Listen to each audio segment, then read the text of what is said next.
Chères Nantériennes, chers Nantériens, cette année 2024 aura été riche à Nanterre. Avec l'accueil réussi des Jeux Olympiques et Paralympiques, notre ville a montré le meilleur d'elle-même. Elle a montré sa capacité à accueillir le monde entier avec les valeurs qui fondent son identité, les valeurs de solidarité, d'inclusion, de paix, de fraternité.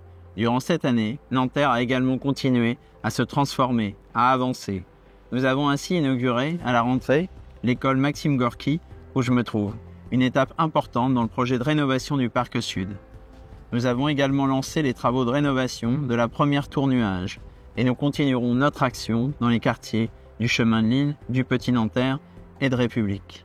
Nous allons poursuivre cette dynamique en 2025 avec l'inauguration du nouveau centre municipal de santé Juliette Lénine, avec la livraison de la première résidence intergénérationnelle, avec l'ouverture de la nouvelle école Yvonne Kersreo au Grou. Nanterre sera plus que jamais cette ville solidaire, cette ville de toutes les mixités, cette ville où l'on prend soin les uns des autres. 2025 verra Nanterre toujours plus engagée dans la transition écologique et vers la renaturation de notre ville. Comme nous nous y étions engagés auprès de vous, nous planterons cette année le 5000e arbre du mandat. Nous ouvrirons également au public le jardin japonais, autrefois propriété de l'hôpital. Après la première extension du parc du Chemin de l'Île, nous amplifierons nos efforts pour faire du delta vert, prolongement des terrasses jusqu'à la Seine, une réalité dans les années à venir.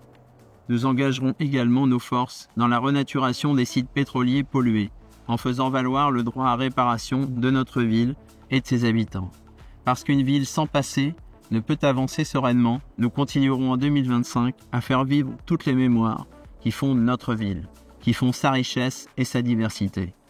En 2024 déjà, avec l'inauguration de la place du 25 avril 1974 et celle de la fresque en mémoire de Naël, tué un an plus tôt, Nanterre s'est souvenu des moments heureux et douloureux qui fondent son histoire et celle de ses habitants.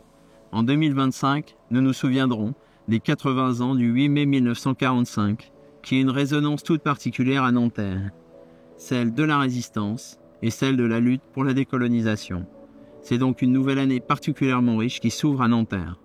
En mon nom et en celui de l'ensemble du conseil municipal, je veux vous souhaiter une excellente année 2025 dans notre ville où l'on gagne toujours à être ensemble.